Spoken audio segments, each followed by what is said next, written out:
What's up, YouTube? This video is brought to you by BlockFi. If you'd like to help out the channel and get up to 250 in Bitcoin, make sure you check out my link below. Hey, I'm Chris Sain, and today's video is about a weekly recap highlighting fuel cell among many other plays as well, guys.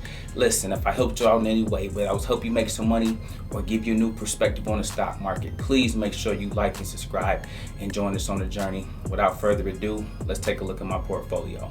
What a wild and crazy week we had, guys. We witnessed what I told you would happen in terms of a small correction. Okay, we got beat down pretty bad Tuesday, Wednesday, and Thursday, but to end out the week, we bounced back again. You see, I'm up a little over 2%.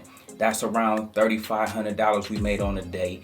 But if you look and see on the week, I'm still down 3%, or the equivalent of $5,000, almost $6,000. And so there's still a lot of recovery yet to be had, which means we got a lot more money we're just going to make naturally as the market recovered to where it was before this pullback happened. Okay, but listen, guys, it's nothing to panic about. I tell you guys, especially my new and beginning investors, all the time, up and down days are part of the market. That's a natural part of what happens on day-to-day fluctuations. Nothing that I want you to panic about. That's why it's important you get your head around what investing really is and what it's really all about. Okay, you will have up days, you will have down days, you will have up weeks, you will have down weeks. Okay, this week was a down week for myself. Okay, you look at your portfolio and see what it was for you.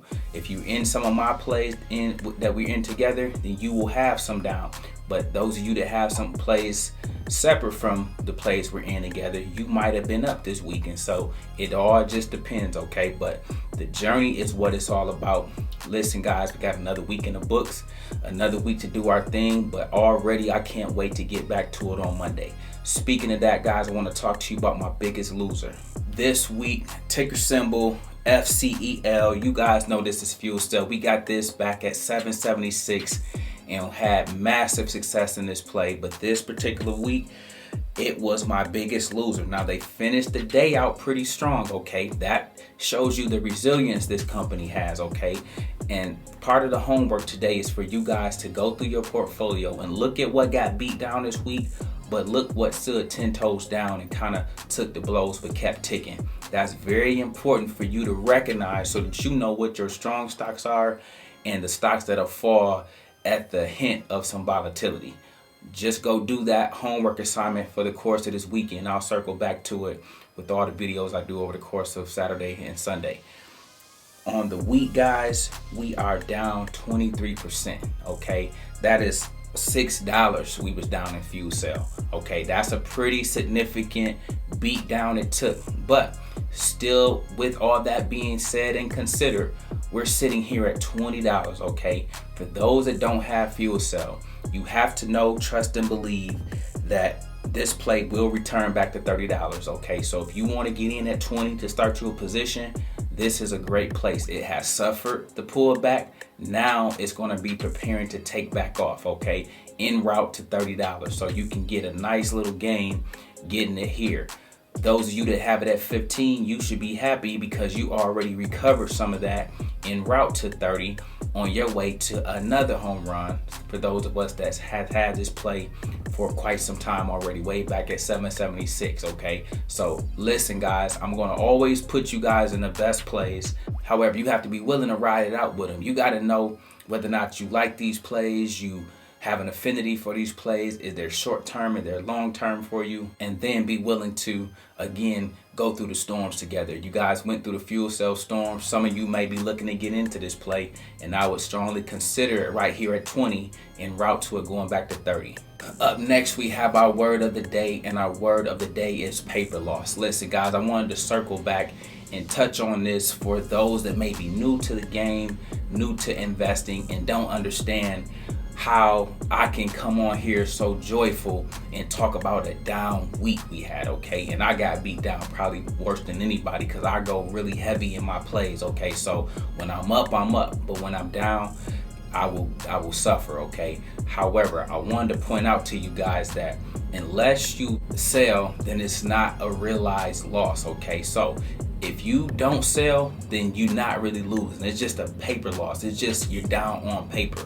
However, I told you, and you should see today, it's a great example for all of you, especially you new and beginning investors, to see just how much the market recover. I made $3,500 today, okay? Still down quite a bit. I gotta recover the full 10, 11,000 that I lost this week. However, 3,500 in a day, most people don't make that every 2 weeks at their job, okay? So look at it from that perspective in terms of how much money we're getting it into the stock market, guys. But a paper loss is just that. It's just on paper.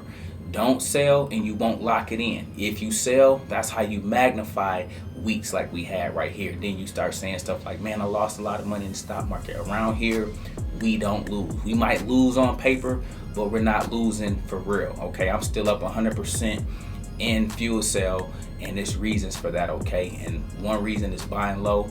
Another reason is not selling when it's really down, because if you don't sell, you never lose. And over here, we win. Listen, guys, up next, we have our question of the day. And our question of the day comes from Cody. He says, this week I have lost most of my gains from the year. It's disappointing, but now I'm also excited for all the buying opportunities. It's allowing me to reestablish a position in fuel cell after selling out of it after the first home run. Cody, I had to highlight you, man, because I love this mindset, guys. This wasn't so much of a question, but more so me highlighting the mindset that many of you are possessing, that's rocking with me, and I love it. I love it, I love it, I love it. I watch CNBC every night, and they can't figure out for the life of them where all this retail mania coming from, but they don't know we sitting in the cut teaching and giving you guys the game the right way so that you guys are becoming sharks, and they can't figure out where all this retail money is coming from, how we know the market the way we do, how we hitting so many home runs. And so I just look at them and laugh at them scratching their heads every single day, from Jim Cramer to the rest of them on CNBC. But listen, Cody is representative of all of you guys that I see having that mindset shift in terms of thinking about all of this in a right context versus having the wrong lens that you look at it through. I just want to encourage you guys to keep it up. We're going to get back to the money next week and be ready to dominate, okay? We should have a lot of fun with the beatdown we took this week. We have no choice but to recover a lot of what we lost. And so get ready. Be prepared. It's going to be a fun ride. Listen, guys, if you have questions or comments, leave them below. I'll grab them and add them to my next video. Listen, I make videos like this every day. So if you like this one, make sure you check out the next one. Remember, most people see the end result. Very few consider the journey. Do me a favor. Don't forget to like and subscribe to the channel. Make sure you guys grab some free stock using my link below. And I'll see you all in the next one.